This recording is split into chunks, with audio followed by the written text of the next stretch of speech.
What's up, Internet? You're tuning in episode 89 of the FlipScreen Games Podcast, a weekly video game podcast where two best buds from different nations come together.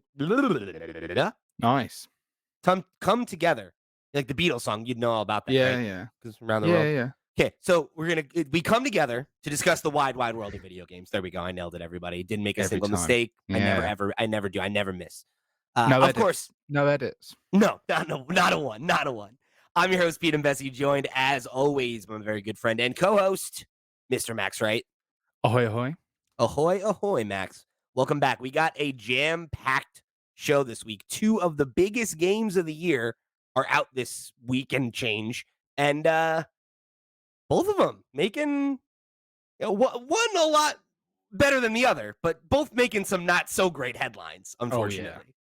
So we're gonna talk all about that. And of course, I think we'll kick things off with the anti-main event, it seems, which is Redfall. Redfall is out today as of this recording. It literally just dropped earlier today.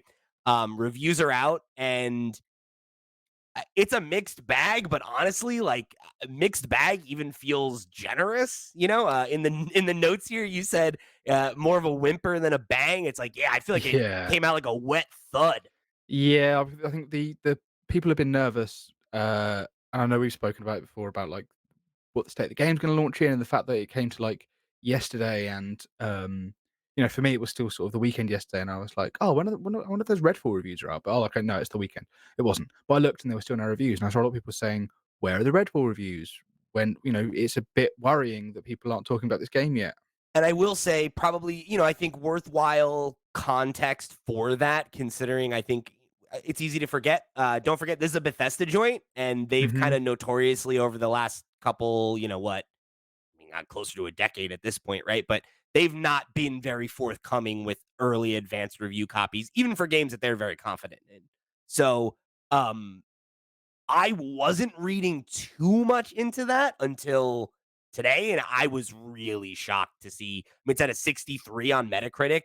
That is low. Now, yeah, but the thing of it is that if you look at it just the Metacritic score, then yeah, that's weird. But like if you look at the actual reviews, and I was sort of watching them come in this morning, and you see like 4 out of 10 from GameSpot, I'm like, that's not great. And then you go on Metacritic, and the top score is like a 90. I'm like, that's odd. And then you look at VGC, who famously have marked a couple of things too low, and I think a lot of their attention they get on Twitter when it's review time is like, oh, you review things too low, you haven't been paid off, blah blah blah blah blah.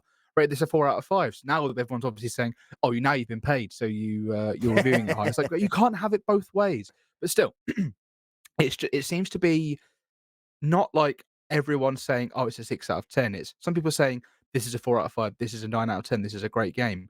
Some people saying not worth your time, 4 out of 10, needs more time, whatever. It reminds me of like when a sweary game comes out, or when whoever the guy that did it was like a detective. It came out on the Switch. They did like a re-release of the first one, and they did a sequel. Professor Layton? No. It was shittier than that. But it was like one of those games that like the first one wasn't great, and everyone knew it wasn't great. But they were like, "Oh, it's just the kind of game it is." Like Swery, I think it was Swery. He like makes games that are like blah blah. When the game came out, some people were giving it a 3, and some people were giving it like an 8. And people were saying that means it's a good game because it's it's controversial. It's not for everyone. Blah blah blah. And I think there's this odd, it's odd because is it for everyone? Is it for nobody? And I think it's a weird game, and it's a weird considering everything we've said about it or seen about it has been mostly negative in the months and months we've been talking about it. I think we said this a few weeks ago. Like this game just cannot catch a break. Every single thing that comes out about it is oh, here's a negative. And even when they try and do a positive and go, here's like 30 minutes of gameplay, they get IGN, whoever it was that was playing it at IGN, probably wasn't great at the game because they were sort of learning the game as they were recording it, and it just didn't make it look great. Maybe actually it turns out now that it just wasn't great anyway. But yeah, I mean, I think for me, right, like I'm a big fan of Arcane, right? Like I've been interested in this game from the rip. I liked the idea of like a vampire hunting game and like seeing them maybe take on something that's like a little more open world, but having that same kind of like creative flair that they're known for, right? With like the immersive sims and being able to like take things your own way and really have that sense of freedom. And when their advanced or the reviews, I'm sorry, not the advanced reviews, when the last round of previews just came out. Thank you. Yeah. I remember people kind of connecting the dot and being like, oh, like this is actually not, it's less Left 4 Dead and it's more Far Cry. And I was like, that sounds great. Like that sounds like exactly what I want. Yeah. And to hear those same people, like the folks who I usually go to for opinions on previews and stuff like that, to hear those people be like, actually, yeah, no, like the previews made me a little higher on it. And then to see those same people come out and be like, no, yeah, this game is bad. Like not even Yeah. mid, it's bad. Um, is such a shame. Like I think this is easily gonna be like what probably the biggest disappointment of the year, considering how much respect I have for the developer and how excited I Yeah, was yeah. about the IP. But also, we talked about this a couple of weeks ago. This is Xbox's first at bat for a $70 full price AAA game, Yeah. and it's this. Yeah. Like, And and they considering released it's not feature complete. And even Mhm. if it was, it's like it doesn't seem like it has the sauce.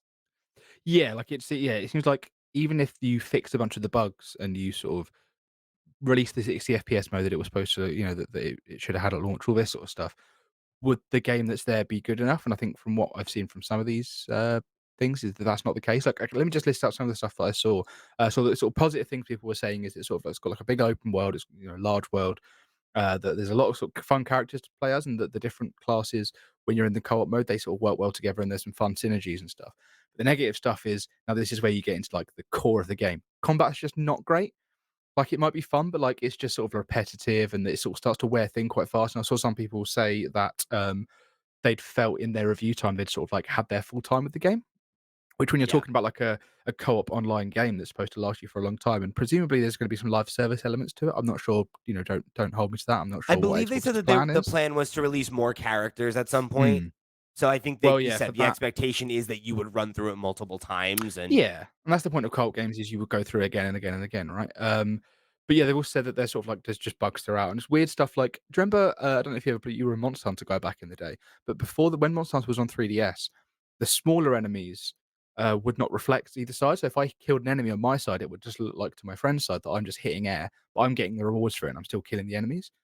They fixed that in later games, whereas this seems to be you kill an enemy, and sometimes the enemy dies on someone else's screen. Sometimes you just see someone punching nothing because or they're punching like a corpse on the floor, but for them it's like a real person. And I think it was GameSpot or Eurogamer or one of the two said that there was a character, it was like a boss monster or something. I don't know the full context of how the game works, but um, they it was dead and they had to get something from it, but there was just like this floating blue corpse, and then they went away, and then they came back later in like solo, and that was just gone, and they were like, "Cool, what do I do now?"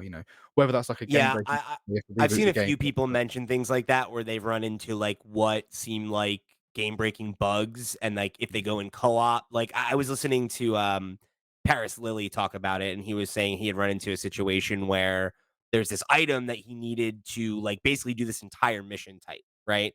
And when he went in multiplayer, he was able to get it, but it wouldn't spawn in his single player save, and it was borked.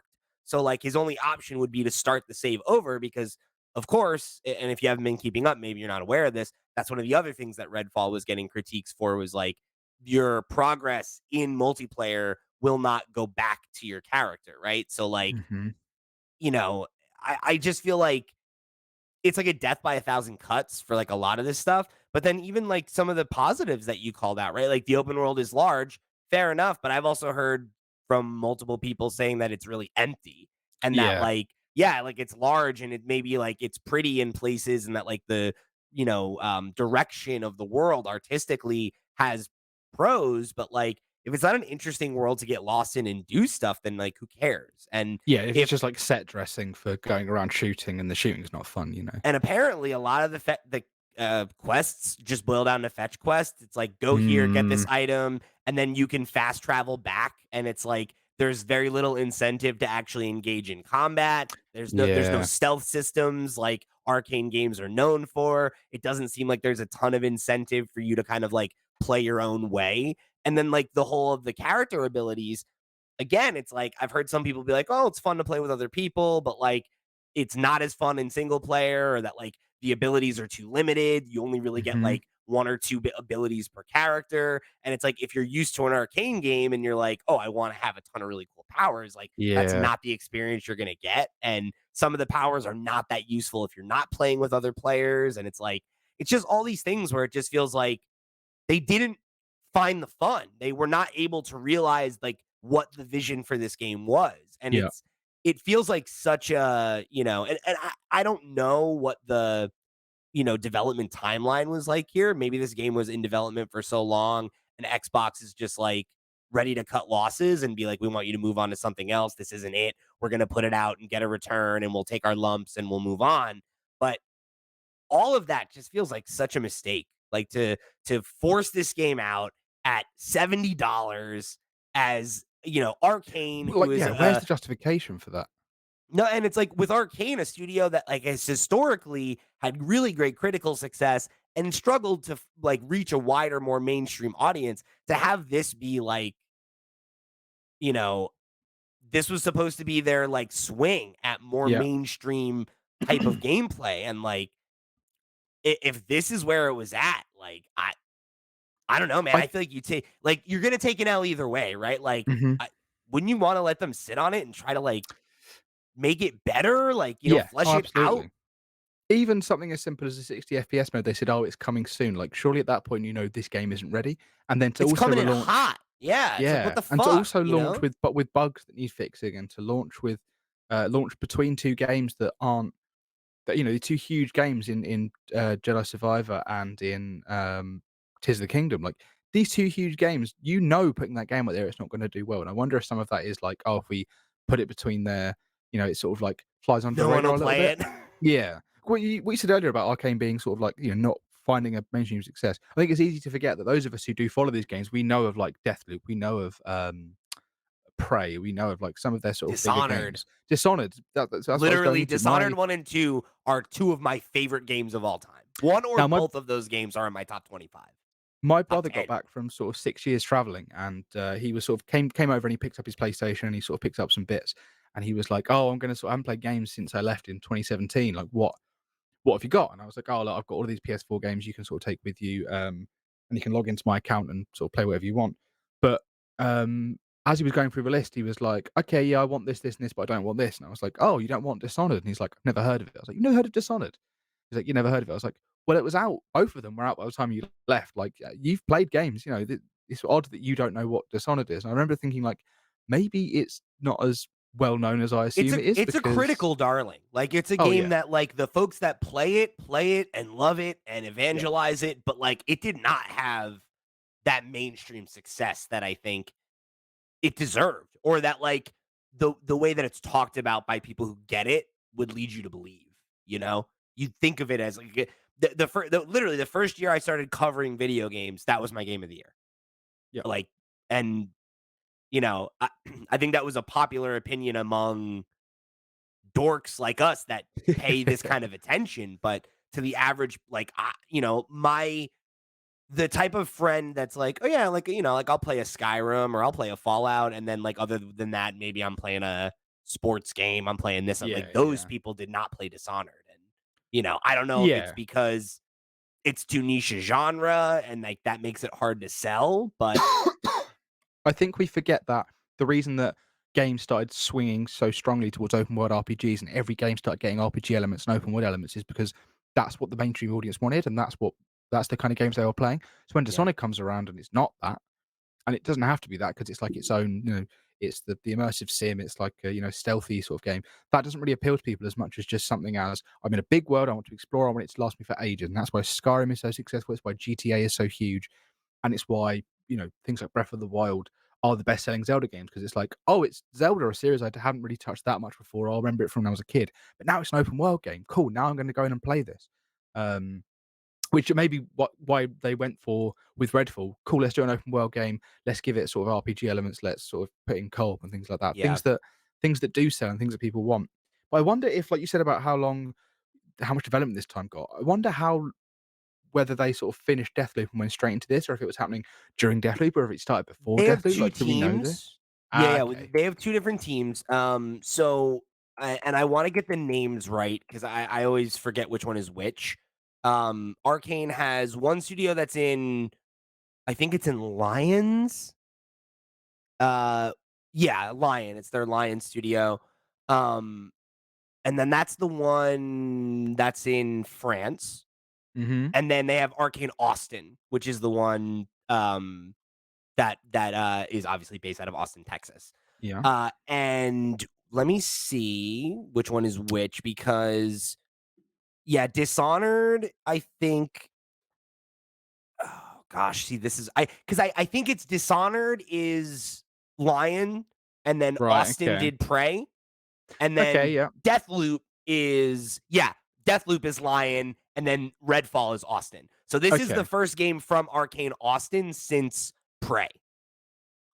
Right, okay, that makes sense. And so it has had a little while then. It's just a shame that it's not had maybe enough, or maybe they just couldn't work out what it was going to be as they were developing it or whatever. Quick handbrake, 'cause I want to do this anyway. 5 points if you can tell me another Austin-based games company that makes games that I like very much. Retro Studios. 5 points for you. Here we go. 5 points for me, baby. Tally up at home. You know me. I stay winning, Max. I stay winning. Yeah. So the question I guess I have for you, Mhm. because it's a question I'm asking myself, is it like, despite these reviews, is this like, do you ever see yourself trying this game? No, I don't think it's ever been my kind of thing, or it wasn't my kind of thing when people were talking about it as sort of a Left 4 Dead kind of game. I was like, yeah, that's not really a genre I've really played much of. And that when I do sort of co-op games, I never sort of manage to, unless it's like one specific friend that I play 200 hours of Monster Hunter with whenever a new one comes out. Gotcha. I Yeah, don't yeah. really have, me and Chloe have tried to play Minecraft, we've tried to play V Rising, I tried to play all these games as they come out, and schedules just never come up. So the idea of this being like a game that really only works in co-op didn't really massively appeal to me. However, even then, when they were like, "Oh, it's open world," and I think we even saw we watched we talked about a small gameplay snippet. I don't know, 10 weeks or so, or whatever. And I was like, "I'm actually coming around to this. This looks cool. This looks great." But the more that's Yeah. come out of it, the more I've just gone, "Yeah, it's not worth it." Like I don't really have a Game Pass subscription right now. I'm sort of, I'll get it, I'll play something for a little while, and I'll come off of it. And this isn't enough for me to even want to get back on there. Really, there's just too much out at the moment as well. Like even in 3 or 4 months' time, if they do fix a bunch of stuff, and I do have Game Pass at the time, there's another reason I'm gonna have Game Pass. There's gonna be something else I wanna play. I've still got all these games, I've and we'll get into this a bit later. I've taken a pause on Jedi Survivor for now. Tears of the Kingdom is gonna be a sort of big time sink for me. There's all these games coming out that playing things that are, you know am I that interested in it? I'll give it a go. Like, playing games like that doesn't really appeal to me right now. What about you? Because I know you said you were asking yourself the same question. Man, Because I you don't. told me as of yesterday you were planning on installing it and playing it because we were talking about what we were going to discuss today. Yeah. And I was like, "Oh, the Redfall reviews will be out. Cool." Then you said, "Oh yeah, I'll have played it." I'm like, "Cool, we can discuss the game." However, I'm guessing from the shake of that head. Yeah, man. So I like literally we were talking offline earlier and I had it installing and then I was like, yeah, let me jump in and check out some of the previews, you know? And I was like, oof. Reviews at that point. But Yeah, right. Yeah, that's what I should say. The reviews today. I'm sorry. I'm like I keep ping ponging back and forth between them. And I gotta say, like, it really took the wind out of my sails for it, you know, yeah. because I think I was already going into it with like lowered expectations of like, all right, like it's only gonna be 30 FPS, you know, I'm sure it's gonna be coming in hot and like this and that. And like my expectation was, okay, I'll download it, I'll kick the tires on it, maybe it'll keep my attention for a couple days before Zelda, right? But it's also Even like, just for the content. Even just for the content. Something to yeah, talk just about, to you have an know? opinion on it.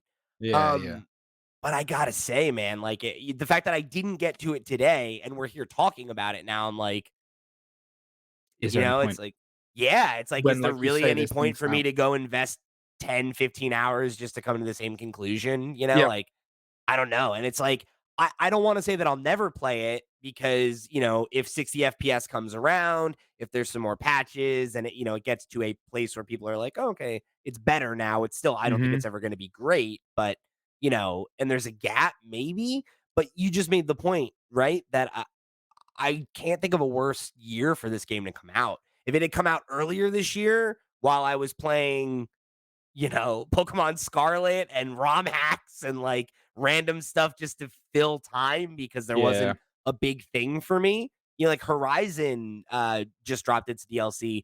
That was kind of the first really like big AAA thing that I've gotten into in a minute, because there just hasn't been that much like grabbing, vying for my attention. But Mhm. now it's like you said, in the span of 3 weeks, there's Jedi Survivor, which we'll talk about in a minute. And Breath of the Wild is around the corner now, and Tears of the it's Kingdom? like, Tears of the Kingdom. I still do Thank you, it, don't Max, keeping me worry. on track today. And I'm going away on Monday for like a short little trip with a couple of my friends, and I'm gonna be gone until the day Tears of the Kingdom comes back. So it's like, if not today, when? Right? Yeah. And And and and then why at that point?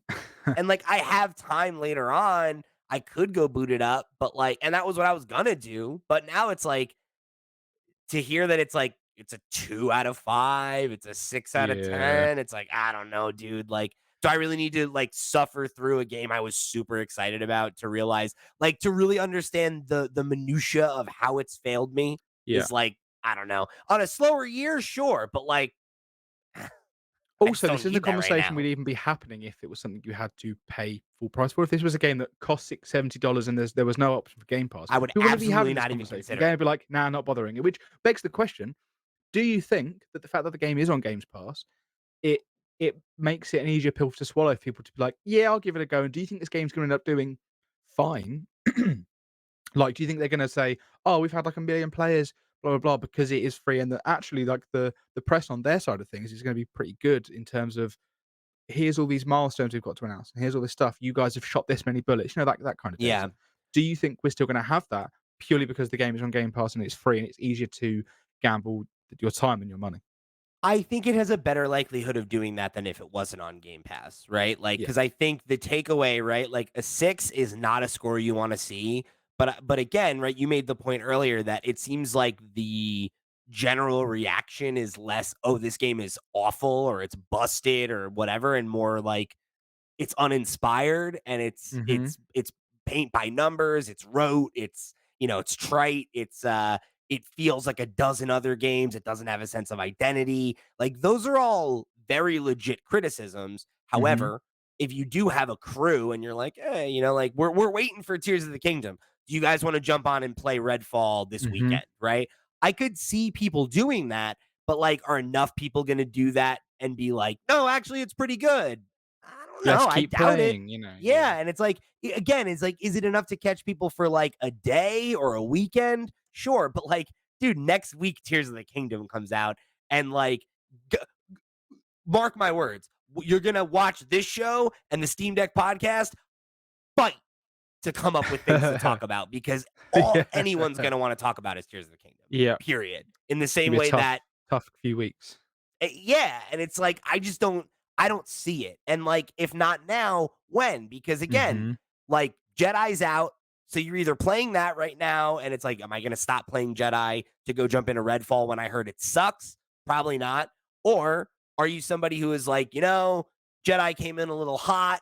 I'm going to play it in a couple months when it's patched out, and then that's the game you play after Tears of the Kingdom, right? Mhm. And then let alone the fact that there are a bunch of other games coming out in the fall, and the assorted times of the year, right? Spider-Man 2, Pikmin 4, hopefully, and change, right? But like, even if you don't play all those games, you probably are interested in one of them, right? You're probably going to play at least one or two more big AAA games, let alone Yep. the fact that Starfield is going to come out. And like, who knows, right?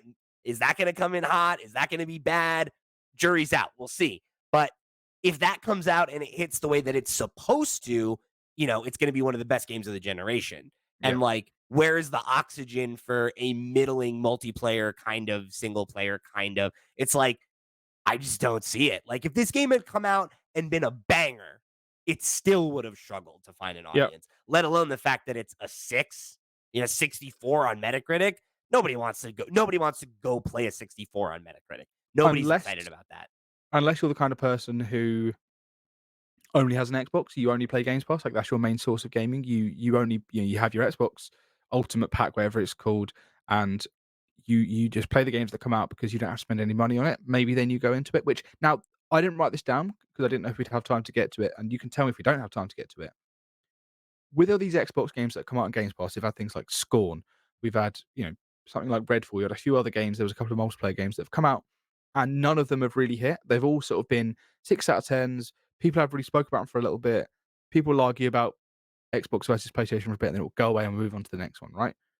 Is this a trend that is only happening to Xbox because of Game Pass? Do we think that Game Pass is causing these games to have tough launches, causing these games to struggle because they're not willing to put the proper money into it, the proper time into it, because they just want the thing to come out to justify the cost of the, for that month. Okay, cool. I paid my $10 for the month. I get that. Do you think that that is a fault of Game Pass, or do you think that's just because Xbox is either struggling to handle all these studios, they don't know what they want out of these studios, or is it just bad luck that these studios happen to be releasing games that aren't hitting the mark? It's really hard to say because I think you raise a couple points there that I think could have merit, but so much of it, I think, for me to like definitively answer what I think is happening, I feel like there's a couple questions I'd want answered, right? Where it's like, Mhm. again, we talk about Redfall. Uh, we'll start with Redfall and we'll work our way back. This is a game, right? That is the first full release from this studio, Arcane Austin, since Prey came out in 2017. That's a long time ago, right? So, like, how long was this game in development, right? If this game has been in development for, say, 2, 3, however many years prior to Xbox's acquisition, right? You have to ask that question of, like, okay, so, like, what's the deal there, right? Did this game get pushed out because Xbox, the reins changed hand and they don't believe in it as much? They're like, let's just get it out and we'll take the L. We'll get whatever we're gonna get back from it, and we'll get you guys moved on to the next project that we have more faith in, right? It could be something like that. You look at some of the smaller releases that you're talking about. I don't put as much stock in those because the idea of like something like a Scorn, and you might have to correct me there. My understanding is that they don't own that studio; they just partnered with it for a Game Pass release. Yes, that's a good point, actually. Yeah. So I think of something like 12 Minutes, right? Was a similar game like that, and that is a game that, for me, if I'm a publisher and all I ever saw is vertical slices of it, that I thought that game looked good, right? It Mhm. wasn't until the story was bad that you're like, "Oh, this kind of sucks," right? Mhm. So it's like, how many of those games that turn out not necessarily hitting like that, maybe they previewed a little bit better, or maybe Xbox is like, "Well, yeah, whatever. Like maybe this isn't a 6, maybe this isn't a 10 out of 10, it's a 7 out of 10, but it's something new and it's something people can play day and date and they'll get excited about it, and the audience that vibes with it will vibe with it and the audience that doesn't won't." But whatever, because that's the whole point of Game Pass, right? Is like Game Pass is a buffet, and it's like not every dish is going to speak to you, but the point is that you get enough motherfuckers through the door, and it's like, I like 25% of what you got. I like 75% of what you got. And that's enough, right? Because, like, how many games do you need to hit for it to be worthwhile? Honestly, not that many, right? The cost is not that high. If you play 2 full price games on Game Pass a year, it pays for itself, right? And let alone if you jump on a bunch of indies, you play some retros, whatever, you get your money's worth pretty easily. So I think those smaller games are kind of a separate issue. When it comes to the big stuff, I think the next era of Xbox games is going to say a lot more about what Game Pass means for development than the current generation. Because the current crop, it's like, how many of these games were in development before Game Pass was the entirety of the business? How many of these games were built with like a different pricing model in mind? And then, like, again, I don't know though, because I there's a rumor that was getting reported this week that like Microsoft is overall not happy with Xbox and its performance, right? And it's like, well, what does that mean? Because I've been saying this for years, right? Xbox is playing a long game. They are dumping billions upon billions of dollars to acquire publishers, to get more games on Game Pass, to buy small developers, to become the biggest games publisher in the industry. That is clearly their goal, right? And I understand Microsoft, right, as a parent company being like, we've spent how many hundreds of billions of dollars to invest Yeah. in this, in the future of this technology. And we're going to talk a little bit about that with the CMA stuff in a minute. And we can even pull that in now, right? A little bit. Where like that's the whole thing, is what they're doing is a long game. It's to be like, well, we're going to be the Netflix of games. We're going to be the de facto cloud solution for video games. That's Xbox's goal. And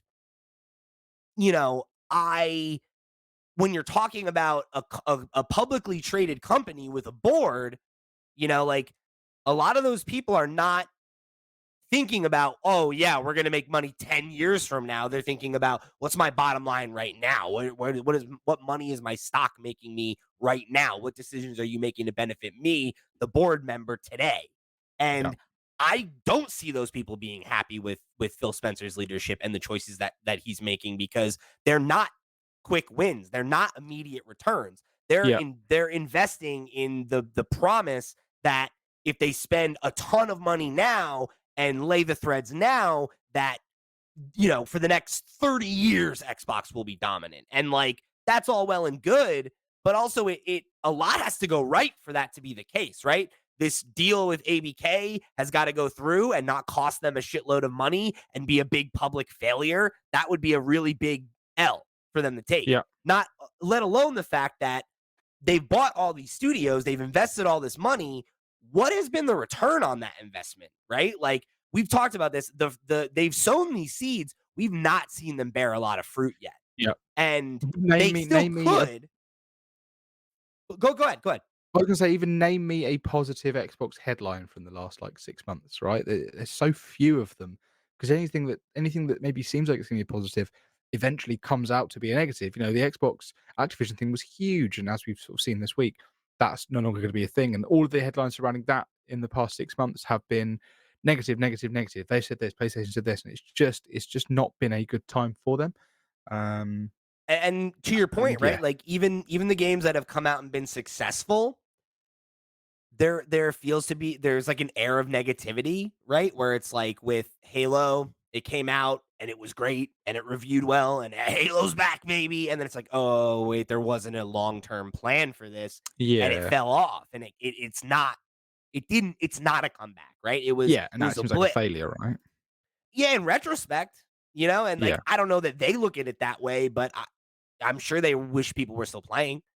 Mhm. And it's like, I think Starfield is going to be a really big moment, right? If this game comes out and it's anything less than what it should be, bless you, Thank you. um, it's not it's not going to be a good look for them. Yeah, And I this is don't like think a they can big make or break.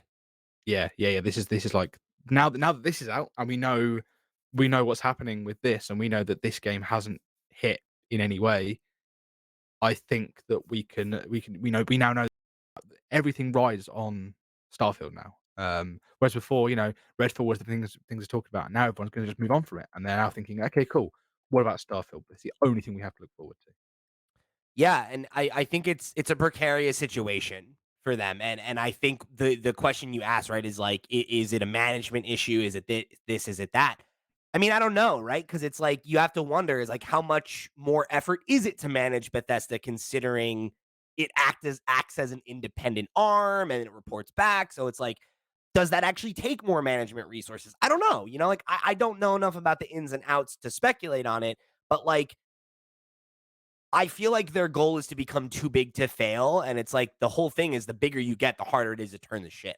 And Yeah. like, I don't know, right? It's like, 4 years from now, 5 years from now, by the end of this generation, we might be singing a totally different tune, because there's just as likely that Starfield comes out and kicks ass and it is a generation defining experience, and Bethesda's back and they've taken the title back, and whatever.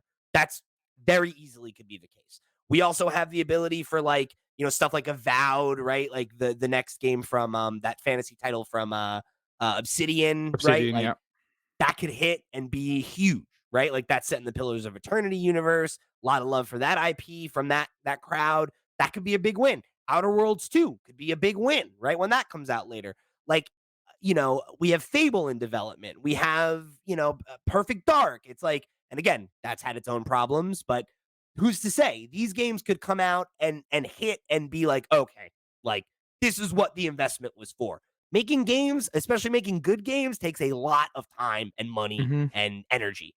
And you can't judge their overall plan based on what's happened so far, but also, as commentators, as consumers, all we can do is base it on what they've given us so far. And like, the wins have not been there. The wins for Xbox are far more on the business, the service side than it is content, right? If you ask, and I don't know how you feel about this, I don't think this is a controversial thing to say. If somebody came to me and was like, what console should I buy?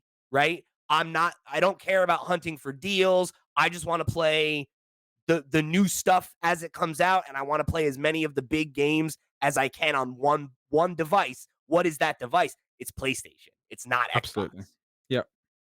I 100% agree with you. I don't think that there is any, uh there's no selling point for Xbox for me. Now, I'm someone who see myself as console agnostic or platform agnostic. I'll play I games agree. Yeah, me too. Steam Deck, I play games on PC or whatever, and the fact that I own a PC means that I have access to everything Xbox has to offer. There's not really anything, and I think that's great. I think that's great what Xbox does and what Microsoft does in that way. I think that they're trying to make it so that you don't need to own a system. You're in their ecosystem, you have their games, and I think that's great. But I do think that when it comes down to purely console sales and what console should you buy, it's harder to say Xbox because I would say get a PlayStation because they have the exclusives they have, but also, I would also then just say buy a PC, build a PC, buy a Steam Deck, and have access to basically everything else. And that's the sort of the balance you have to strike. And I think it's hard to recommend Xbox. And I think it always has been. I don't think it's always been like, oh yeah, I would get an Xbox if you want to play, if you want like to save money, or like, oh, have you seen they're getting all this stuff? It's gonna be a great time You to have know, Xbox. though, That hasn't bore fruit. I don't think that's true though, because I think in the Xbox 360 generation, don't get me wrong, PlayStation still had the exclusives. But during the 360 generation, that was like the dominant console. And that's in a time before crossplay and everything. Like you got an Xbox because that's what your friends had. Yeah, And if you wanted and to I don't play, really. I will admit I didn't have a any console during that generation, to be honest. So I can see how that would be something I would have missed there. So but I think you're right to say that about the last two generations. And I think for me, like I love my Series X. I spent a lot of time on it.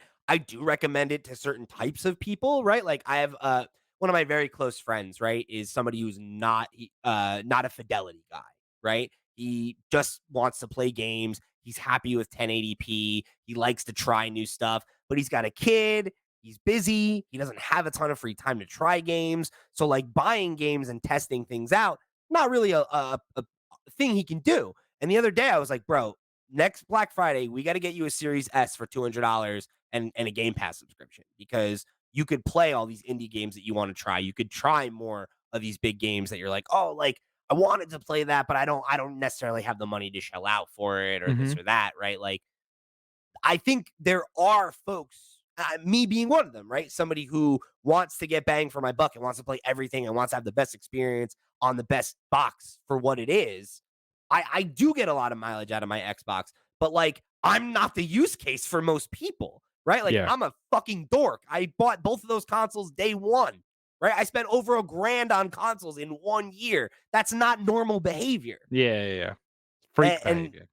yeah, it is freak behavior, that's for sure. And that's I think that's the situation they find themselves in at this point, right? Yeah. Like they're they've got to prove that these investments have been worthwhile. And I think, for as you said, right, if you were an Xbox gamer and that's your only platform, I'd be pissed. I'd be upset. I'd be looking across the fence being like, where are where's our Horizon? Where's our God of War? Where's our Tears of the Kingdom? Yeah. Where's our Pikmin 4 even? Jeez, right? Like, indie wise, they've been hitting.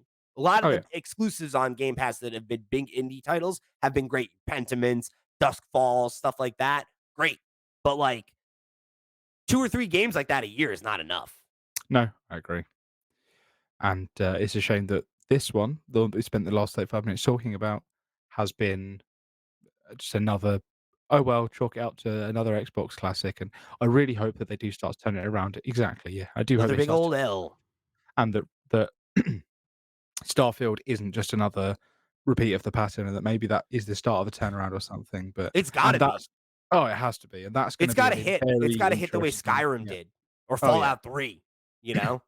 I'm really fighting for it. Like, it's not even a game I'm interested in. I just desperately want it to be everything people want it to be, and that it comes out swinging, it comes out great, and that it is that big success, and it does start to sort of show a turnaround for Xbox, or specifically for Bethesda at this point as well. Yeah. I mean, that's you're right, right? When you think about it, the last two big games they put out, Fallout 76, obviously was a failure in its own ways. Not to speak ill. I know there's a community out there. I know it's come back. I know it's not as bad as it was, but obviously it wasn't what they're known for in terms of success. And I'd argue the same thing about Fallout 4, right? It came out and it was received well at the time. I think it had a very similar tale to Halo, where it's like in retrospect, people are like, yeah, but like it's okay. Like it's not as good as New Vegas. It's not as good as 3 was at the time. It's not as good as Skyrim was when it came out, and I think this is their chance to change that perception again and prove that they are who they used to be, I guess, or that they can be that. And I hope so. Because if not, 10 years to put out something that isn't that is like, I think that's it, right? We got to accept that era is over.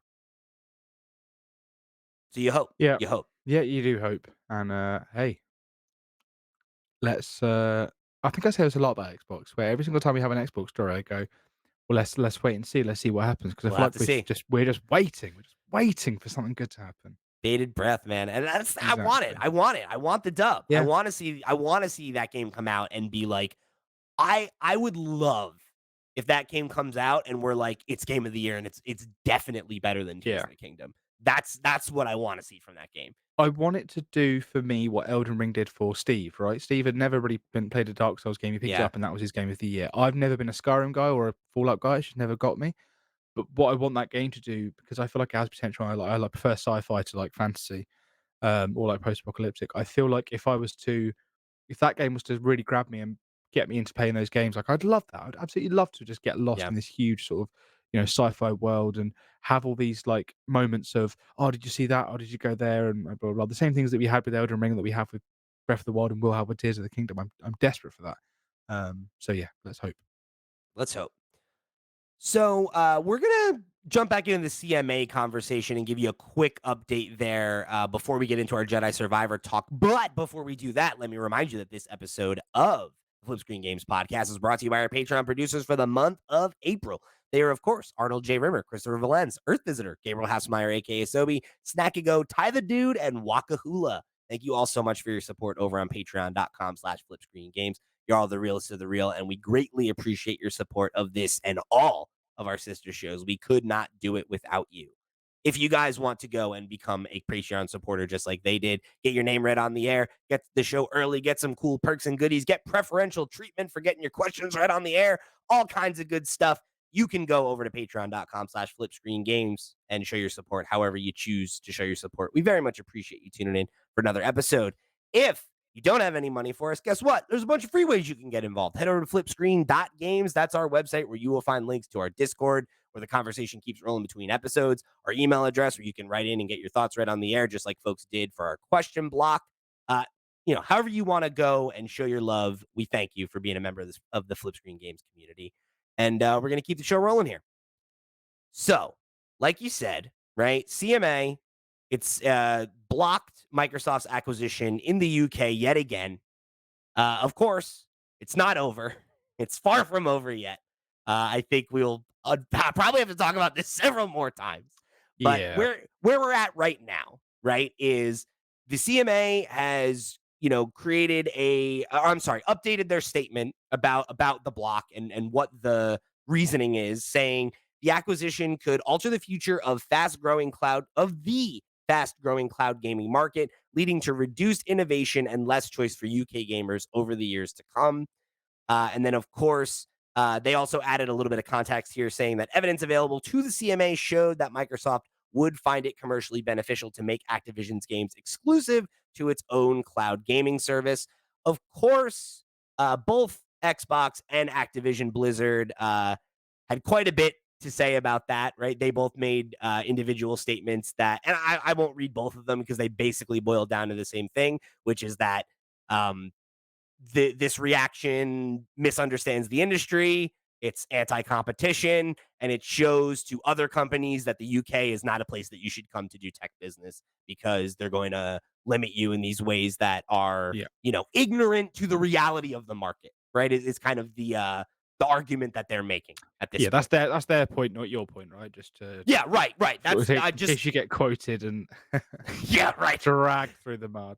Yeah, and that's the official reaction from the two companies that obviously want this to go through. So take that for what you will. So here we have a quote from The Verge's Tom Warren, who did a little reporting on it, who said the CMA estimates that Microsoft controls around 60 to 70% of the global cloud gaming services that adding control over Call of Duty, Overwatch, and World of Warcraft would give Microsoft a significant advantage in the cloud gaming market. So of course, I think good argument to be made there. Yeah. Um, Both Microsoft and Activision Blizzard have said that they're going to appeal the decision, that they're confident that it will be repealed and that the deal will go through as planned. But again, right, grain of salt. Of course, that's what they're going to say. They're still Yeah. out there lobbying for it. I personally do think it will still go through. I know that's something that's been a bit of a point of contention in our Discord. Steve believes that it won't. That the CMA generally has a pretty good The track Great record. Battle of 2023. So take that for what you will, right? I think um, it's interesting because generally speaking, right, I'm against major acquisitions. I think consolidation of the market is generally only bad for consumers.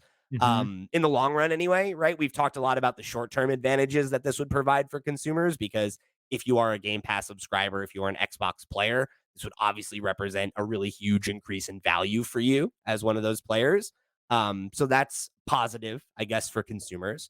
But there's the bigger argument, right? Of like Xbox being the only game in town for cloud makes it, them less incentivized to have a competitive service. It makes it tougher Hmm. for new entities to come up and establish themselves in the market when a huge multi-billion trillion dollar corporation. I'm not sure exactly how much they're worth. That's why I added that qualifier there. With that level of control, it's very easy to continue to control a market, right? Yeah. And it gets harder and harder. And especially when you have IP like Call of Duty and World of Warcraft and Halo and all these other Yeah. things, right? Um, it gets tougher and tougher. Now I know that So Microsoft has. Sorry, go on. the point I was going to make was so that's fair play, right? I see the argument in terms of how this gives them an even stronger position in a market they already dominate. Yeah. However, I also think it's kind of interesting that these same organizations just a few years ago allowed Disney to buy one of their only three competitors in the Yeah. market and eliminate one of them and act like, and granted, and this was something that was brought up in the Discord as well. I think this was something that Mango shared was like the video game industry is a lot bigger than the film industry. So there's an argument to be made there as well. But like film industry ain't small. Hmm. And in terms of And now you revenue, look at Disney Plus, and Disney Plus containing everything from Fox, everything from Disney. You got Marvel, you've got all of these things that it owns are only on Disney Plus, and it's almost like the Game Pass in some ways. Okay, cool. If you want to watch Disney, you want to watch all the MCU stuff. The only way you can watch those things is on Disney Plus. And now they've also got Doctor Who.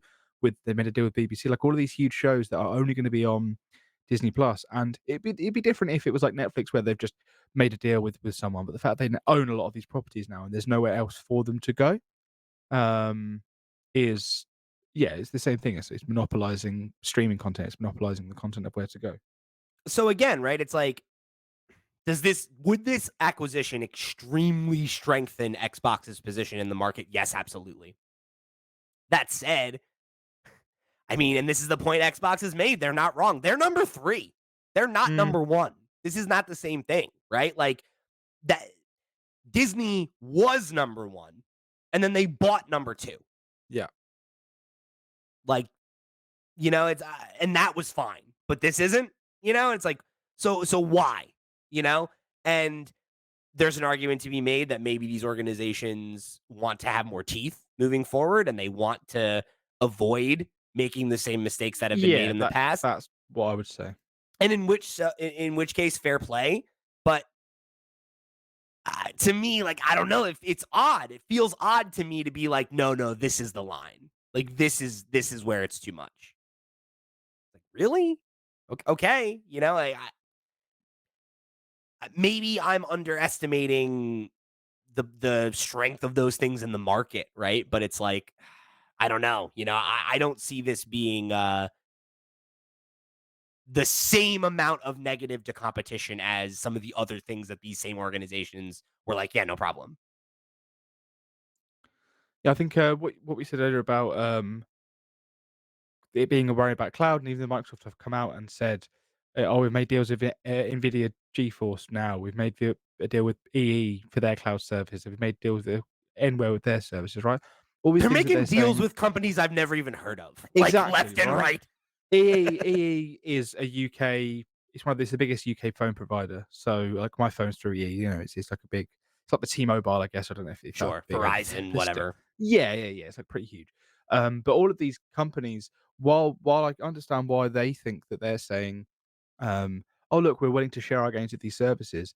If all of those games are also on Xbox's service, and Xbox's services also contains other games in it that only Xbox can really afford and that have the power to sort of make deals with to get, it sort of doesn't help that someone you've never heard of also has that game. Oh, cool. I'll go subscribe to Nware because it has Xbox games. Whereas, or I could just Right. subscribe to Xbox and get all of those games plus the things that Exactly. from companies that have never heard of Nware.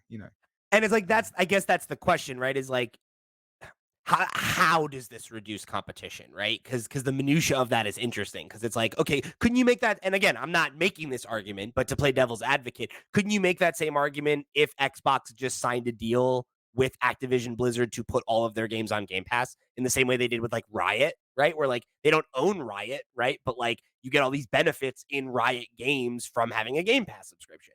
So, or the way that like the EA library is part of Game Pass. They don't own EA. If they made a deal like that with Activision Blizzard and it made the price of Game Pass go up like $5 or whatever, wouldn't that be the same problem?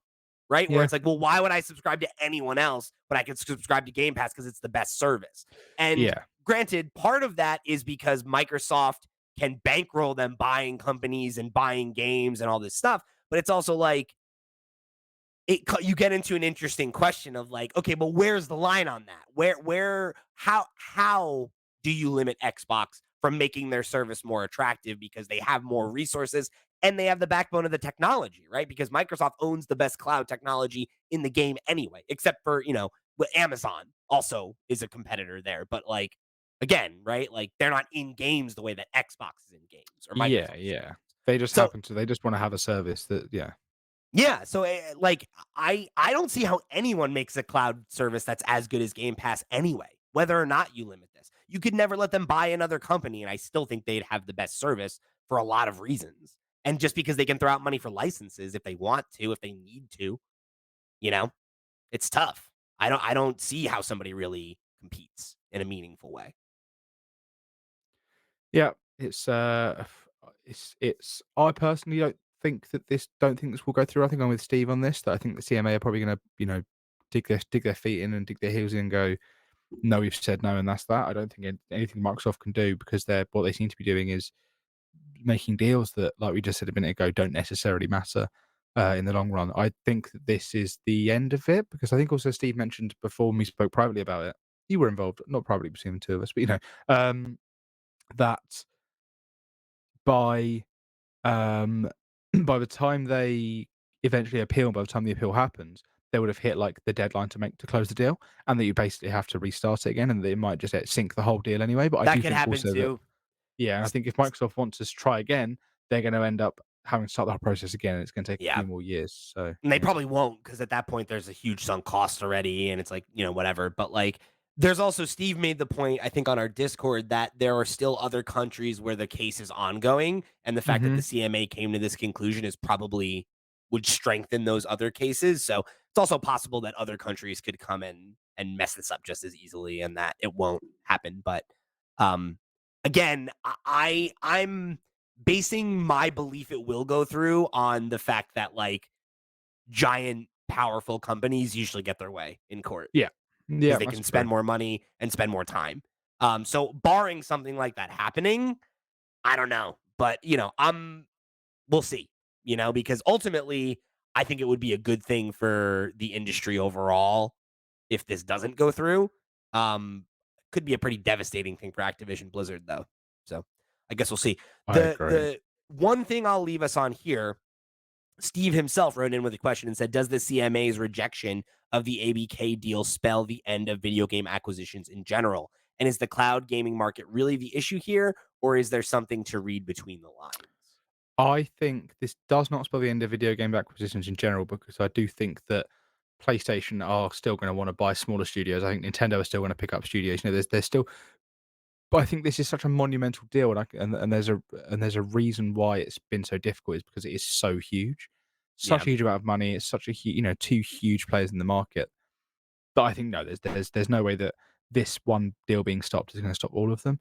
Uh, and I do think that the cloud gaming market is the issue because I feel like the CMA are in the position to be honest about why they don't want to do it. I don't think the CMA are in a position to say they're not like PlayStation where they're like talking about Call of Duty this Just whole try to time. get anything to stick. Yeah, and same with Microsoft, who have also talked a lot about Call of Duty because they wanted to maybe like cover this cloud thing up a little bit. I do think cloud is like the crux of it. Maybe mobile as well, but the CMA haven't mentioned that, so maybe they're not that worried about mobile. Maybe Microsoft could still maybe like let's just say in theory they say no to this, but they go cool. We'll just buy King from Ubisoft.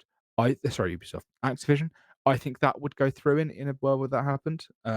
Yeah, because Yeah, I think you're right, because that's not really a concern, right? Because even if they own King, they don't own the mobile space. That doesn't risk monopolization. They would just own a big company that already existed in the space. Like it bolsters them, but it's not as much of a threat to monopolization. Whereas, like, I think there's an argument to be made here that like Xbox does basically have a de facto monopoly on, game streaming in this way.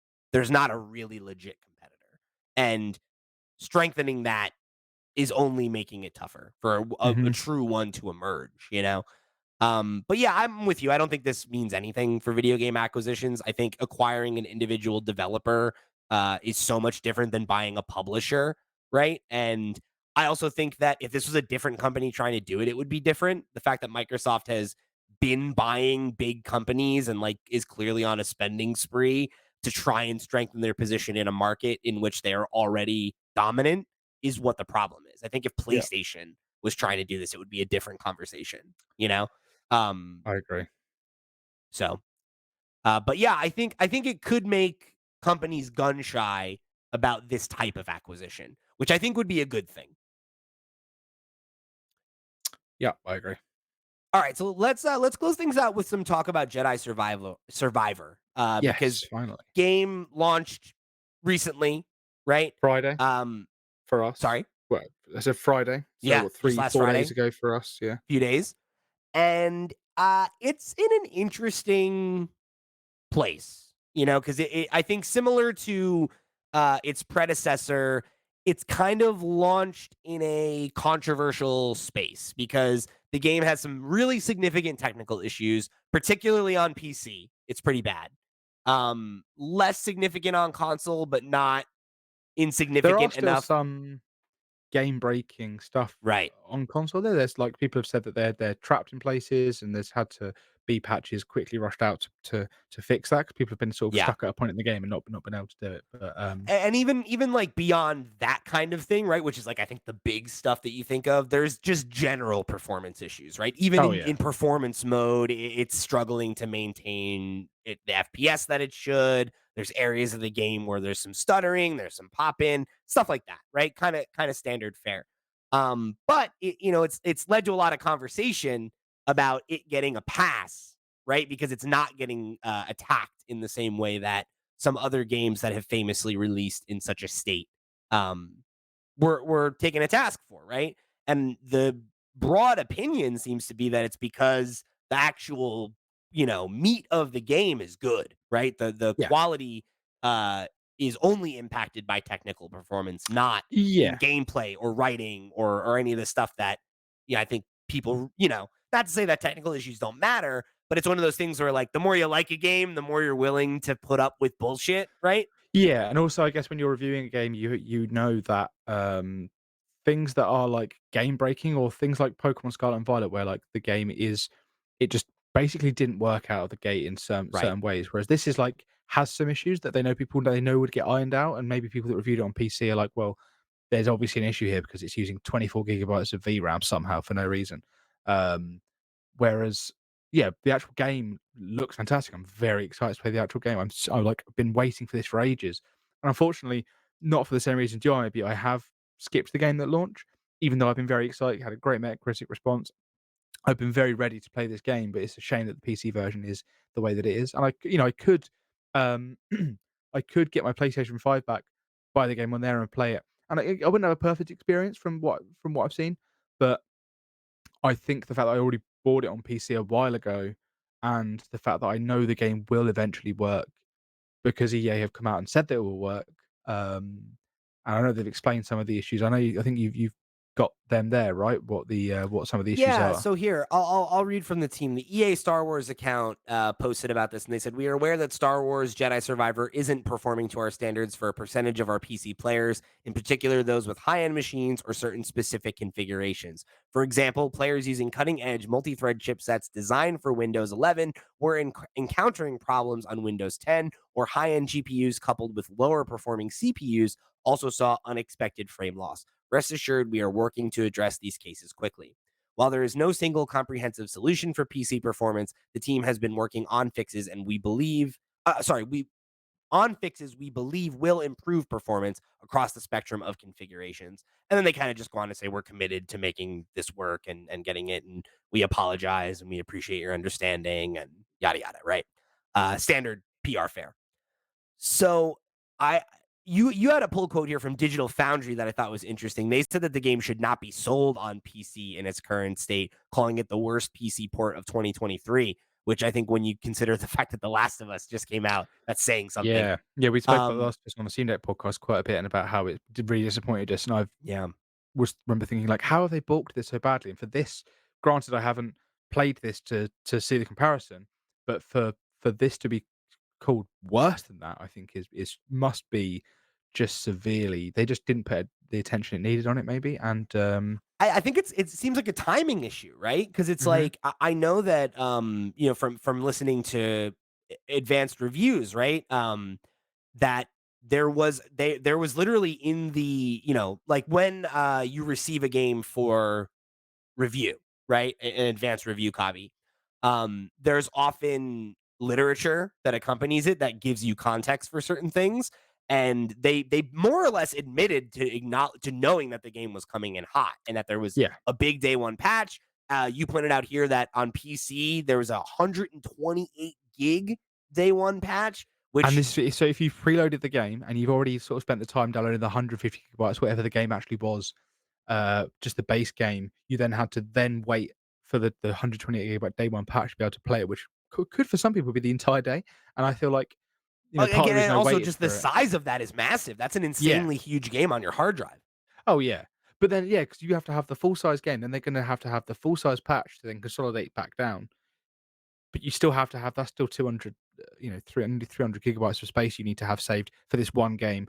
Granted, when it's all downloaded, it'll be 150, but you're better off in some ways uninstalling the game in full and then just re-downloading version 1.2 or whatever it was, um, if you need the space. And I think what's frustrating about this is like again, it feels like an unforced error, right? Because it's like even with those patches, there's problems, right? Like Mhm, it's better, right? Maybe, but still messed up. mhm. And you look at the original, right? The previous entry here, that game also came in hot. It was a lot better when it was worked on, but it's still kind of jank on PC. I And didn't know that because I picked up the game in 2020, and at that point, I played it with absolutely no issues whatsoever, on an older PC that I had at the time.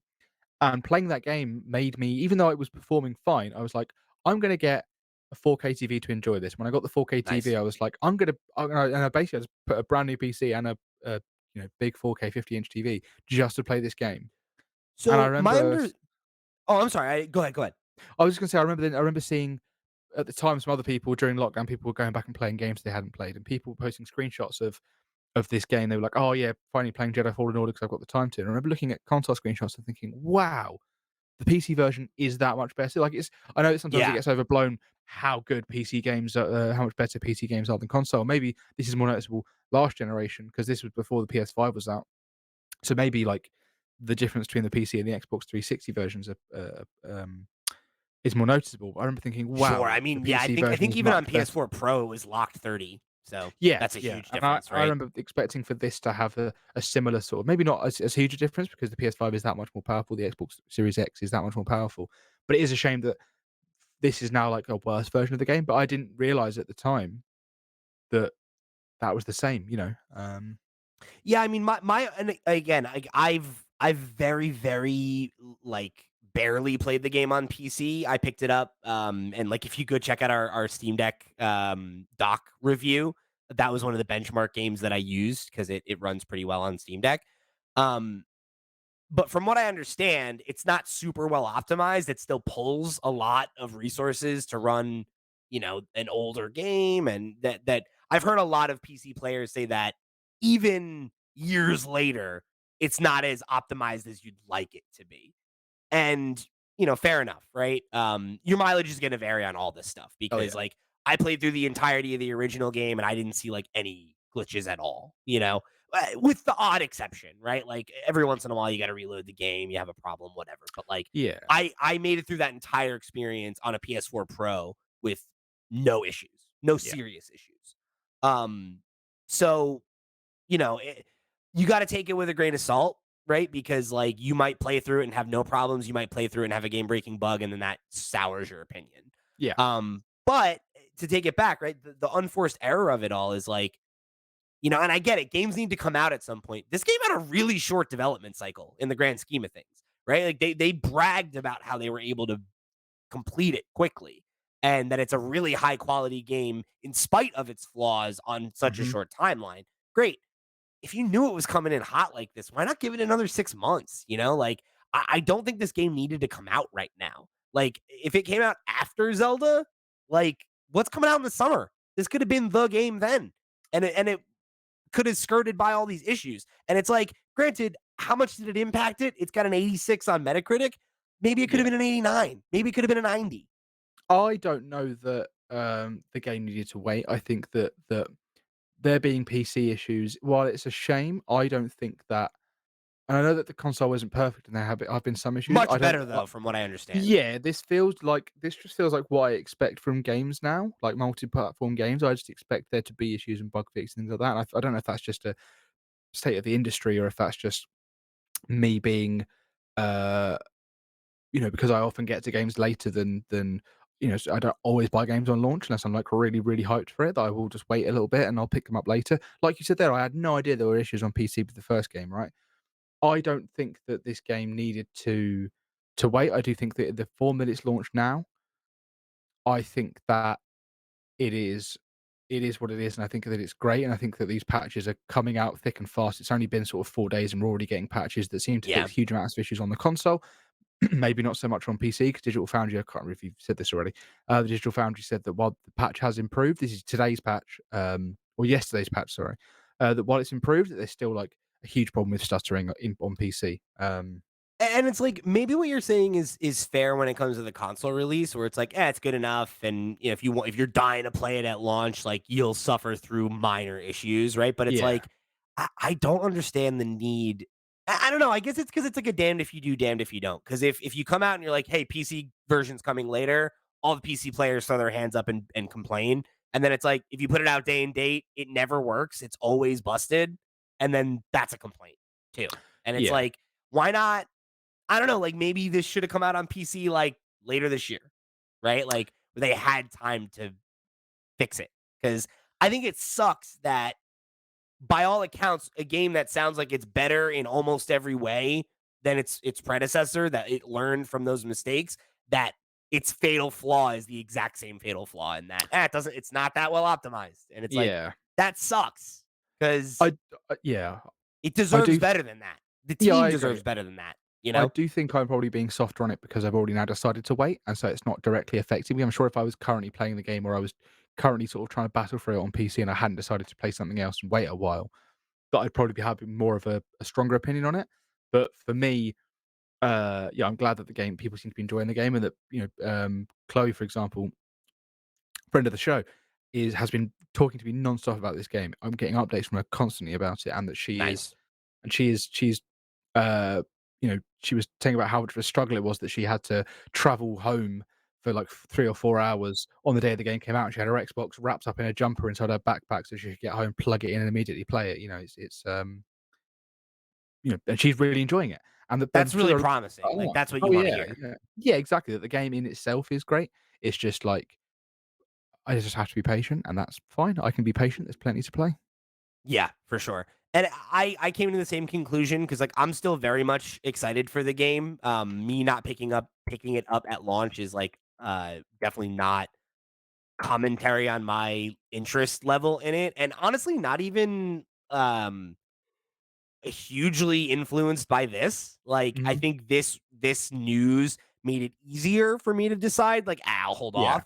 But like you said, it came out on Friday, right? So like, I'm going away for 4 days. I'd only have had like a few days to play it before Zelda came out, and like I don't wanna do that. I don't wanna be balancing 2 games. I don't wanna start this game and then go away from it for months and then try to come back and reorient myself. It's like, forget it, right? Like, if it's already a little bit messy, cool, I'll play it in the summer. Like, there's not a ton going Yeah. on in the summer that I'm looking forward to, so I'm happy to, like, wait, give all my attention to Zelda, and then as soon as I'm done with Zelda, we'll shift gears and we'll play Jedi.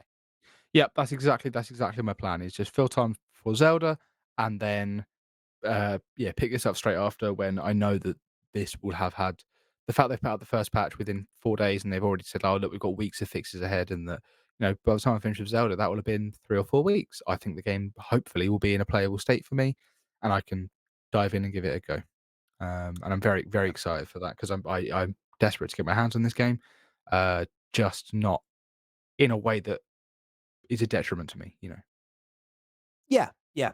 I'm right there with you. Like I want to experience this game in as good a state as I can, and I think if Zelda wasn't dropping next week, I probably would have picked it up and just been like, whatever. Like I'll deal with whatever about it isn't ideal. But in a world where I'm kind of inundated with stuff to play, it's like, yeah, man, like take the time. That's fine. Yeah. That's where I'm at. Well, fingers crossed we'll have in, let's say, June, possibly July, maybe we can have a big old discussion about how much we love this game and how we're, glad we waited. I'm down to do like a late spoiler cast with you Yeah? if you want. That'd be fun. Let's do it. Lord I mean, knows we Steve we won't it play seems it. like we yeah, oh, yeah, definitely not. But it sounds like we both wanna play it around the same time, so, hey, why not? Yeah. I think where I'm at is it'll be the first game I pick up as soon as I'm done with Tears of the Kingdom. Yeah, same for me, yeah. So my your mileage may vary on how much time it takes us to beat Tears of the Kingdom. We'll see how that plays out. But yeah, I this is still one that I'm very excited for. And I think despite whatever flaws it may have, I'm glad that the prevailing opinion seems to be that the quality outweighs those issues in a Yes. meaningful way, you know? And I think in some way those issues have I was having a big debate in my head of like, do I want to play the new Xenoblade DLC? Do I want to play Jedi? I've got Zelda out. I know I'm not going to want to play anything when that's out. So I need to like, where am I going to place where? Where am I going to play what? And where and when and how? And the fact that this has come out in a state where they're like, oh, in a few weeks it'll be better. I'm like, cool. That's made my decision for me. I was already fighting between two games. So I've just started playing Xenoblade Chronicles Three's Future Redeemed, which if you listen to this week's Nintendo Noise, you'll hear my thoughts on it. So Yeah, make sure you go tune into that tomorrow. Because there will be no Xenoblade stones left unturned. So get excited. All right, everybody. Well, thank you guys for joining us here on another episode of the FlipScreen Games Podcast. Remember, if you want to write in and share your thoughts on Redfall, Jedi Survivor, Xbox taking L's, or any of the other stuff that we talked about on this or any other episode of the show, remember, there's a bunch of ways you can get in touch. All of them can be found over on our website, flipscreen.games. Come join the Discord where the conversation keeps rolling between episodes right into the show for the question block. Go and become a Patreon supporter, however you choose to show that support. We greatly appreciate you, and thank you for tuning in to another episode of FlipScreen Games Podcast. For the crew, I've been Pete. I did it backwards again. I've been Pete. ah, He's been Max. We'll see you next week, babies. bye.